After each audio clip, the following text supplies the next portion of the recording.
Praise the lord. అందరికీ దేవుని నామములో అందరికీ వందనాలు.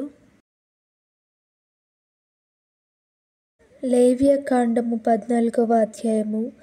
మరియు యెహోవా మోషేకు ఇలాగు సెలవిచ్చెను. కుష్ఠరోగి పవిత్రుడని నిర్ణయించిన దినమున వాని గూర్చిన విధి ఏదనగా, యాజకుని యొద్దకు వాని తీసుకొని రావలెను. యాజకుడు పాళెము వెలుపలికి పోవలెను.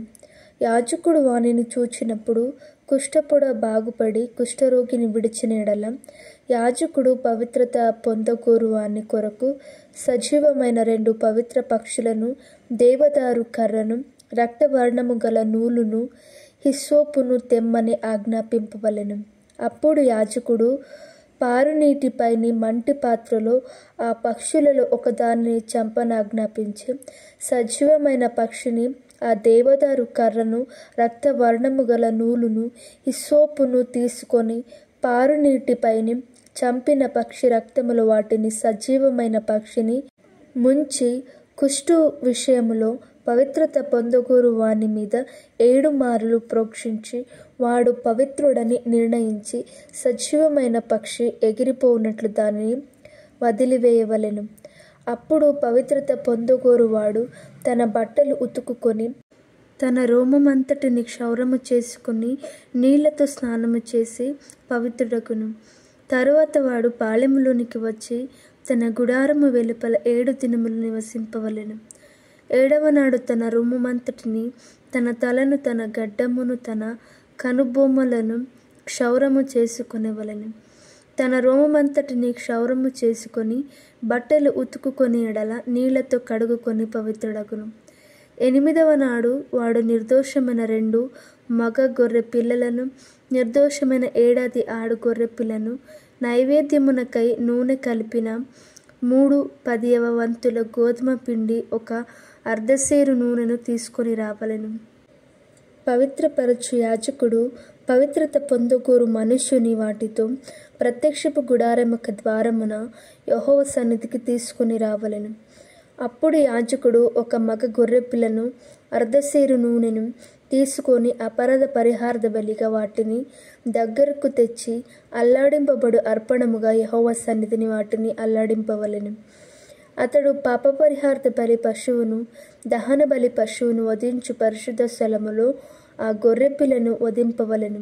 పాపపరిహార్థమైన దాని వలె అపరాధ పరిహార్థమైనది యాజకుని దగును, అది అతి పరిశుద్ధము.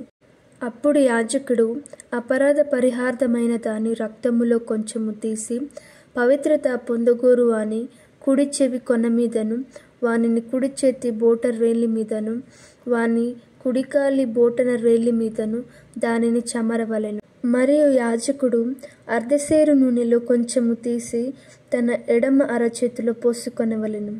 అప్పుడు యాజకుడు తన ఎడమ అరచేతిలోనున్న నూనెలో తన కుడి చేతి రేలు ముంచి యెహోవా సన్నిధిని 7 మారులు తన రేలితో ఆ నూనెలో కొంచెము ప్రోక్షింపవలెను.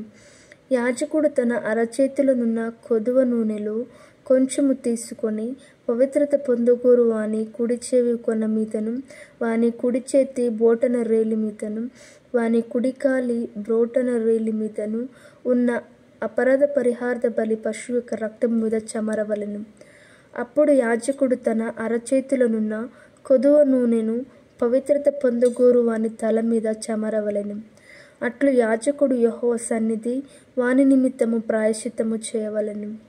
అప్పుడు యాజకుడు పాపపరిహార్థ బలి అర్పించి అపవిత్రత పోగొట్టుకొని పవిత్రత పొందగోరు వాని నిమిత్తము ప్రాయశ్చిత్తము చేసిన తరువాత వాడు దహన బలి పశువును వధింపవలెను. యాజకుడు దహన బలి ద్రవ్యమును, నైవేద్యమును బలిపీఠము మీద అర్పింపవలెను. అట్లు యాజకుడు వాని నిమిత్తము ప్రాయశ్చిత్తము చేయగా వాడు పవిత్రుడగును.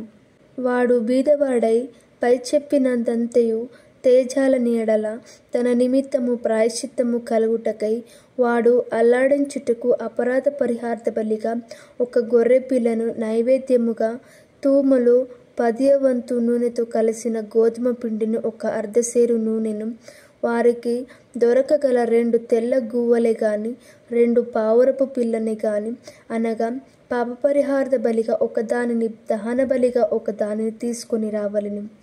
వాడు పవిత్రత పొంది 8వ నాడు యెహోవా సన్నిధికి ప్రత్యక్షపు గుడారం యొక్క ద్వారమునకు యాజకుని యొద్దకు వాటిని తీసుకుని రావలెను. యాజకుడు అపరాధ పరిహార్థ బలియగు గొర్రె పిల్లను అర్ధసేరు నూనెను తీసుకొని అల్లాడించు అర్పణముగా యెహోవా సన్నిధిని వాటిని అల్లాడింపవలెను. అప్పుడతడు అపరాధ పరిహార్థ బలియగు గొర్రె పిల్లను వధింపవలెను. యాజకుడు ఆ అపరాధ పరిహార్థ బలి పశువు యొక్క రక్తములో కొంచెము తీసుకొని పవిత్రత పొందగోరు వాని కుడి చెవి కొన మీదను, వాని కుడి చేతి బోటన రేలి మీదను, వాని కుడి కాలి బోటన రోలి మీదను దానిని చెమరవలెను. మరియు యాజకుడు ఆ నూనెలో కొంచెము తన ఎడమ అరచేతిలో పోసుకొని తన ఎడమ చేతిలోనున్న ఆ నూనెలో కొంచెము తన కుడి రేలితో యెహోవా సన్నిధిని 7 మార్లు ప్రోక్షింపవలెను. మరియు యాజకుడు తన అరచేతిలోనున్న నూనెలో కొంచెము పవిత్రత పొందగోరు వాని కుడి చెవి కొన మీదను, వాని కుడి చేతి బోటన రేలి మీదను, వాని కుడికాలి బోటన రేలి మీదను ఆ అపరాధ పరిహార్థ బలి పశువు యొక్క రక్తమును చోటున వేయవలెను. యాజకుని అరచేతిలోనున్న కొదువ నూనెను అతడు పవిత్రత పొందగోరు వానికి యెహోవా సన్నిధిని ప్రాయశ్చిత్తము కలుగుటకై వాని తల మీద పోయవలెను. అప్పుడు వానికి దొరకగల ఆ తెల్ల గువ్వలోనే గాని పావురపు పిల్లని గాని ఒకదాని అర్పింపవలెను. తన నైవేద్యము గాక వాటిలో తనకు దొరకగల పాప పరిహార్థ బలిగా ఒకదానిని, దహన బలిగా ఒకదానిని అర్పింపవలెను. అట్లు యాజకుడు పవిత్రత పొందగోరు వాని నిమిత్తము యెహోవా సన్నిధిని ప్రాయశ్చిత్తము చేయవలెను. కుష్టుపొడ కలిగినవాడు పవిత్రత పొందతగిన వాటిని సంపాదింపలేని ఎడల వాని విషయమైన విధి ఇదే. మరియు యెహోవా మోషే అహరోనులకు ఇలాగు సెలవిచ్చెను: నేను స్వాస్థ్యముగా మీకిచ్చుచున్న దేశమునకు మీరు వచ్చిన తరువాత మీ స్వాస్థ్యమైన దేశములోని ఏ ఇంటనైనను నేను కుష్ఠపుడ కలుగజేసినడల ఆ ఇంటి యజమానుడు యాజకుని యొద్దకు వచ్చి, నా ఇంటిలో కుష్ఠపుడ వంటిది నాకు కనబడెనని అతనికి తెలియచెప్పవలెను. అప్పుడు ఆ ఇంటనున్నది యావత్తును అపవిత్రతము కాకుండానట్లు యాజకుడు ఆ కుష్ఠపుడను చూచుటకు రాకమునుపు అతడు ఆ ఇల్లు ఒట్టిదిగా చేయనాజ్ఞాపింపవలెను. ఆ తరువాత యాజకుడు ఆ ఇల్లు చూచుటకై లోపలికి వెళ్ళవలెను. అతడు పొడ చూచినప్పుడు ఆ పొడ ఇంటి గోడల యందు పచ్చదాళుగానైనను ఎర్రదాళుగానైనను ఉండు పల్లపు చారలు గలదై గోడ కంటే పల్లముగా ఉండిన ఎడల యాజకుడు ఆ ఇంటి నుండి ఇంటి వాకిటికి బయలు వెళ్ళి ఆ ఇల్లు 7 దినములు మూసి ఉంచవలెను. 7వ నాడు యాజకుడు తిరిగి వచ్చి దానిని చూడవలెను. అప్పుడు ఆ పొడ ఇంటి గోడల యందు వ్యాపించినదైన ఎడల యాజకుని సెలవు చొప్పున ఆ పొడగల రాళ్లను ఊడదీసి ఊరి వెలుపలనున్న అపవిత్రత స్థలమున పారవేయవలెను. అప్పుడతడు ఆ ఇంటి లోపలను చుట్టూ గోడలను గీయింపవలెను. వారు గీసిన పెళ్లలను ఊరి వెలుపలనున్న అపవిత్రత స్థలమున పారబోసి వేరు రాళ్లను తీసుకొని ఆ రాళ్లకు ప్రతిగా చేర్పవలెను.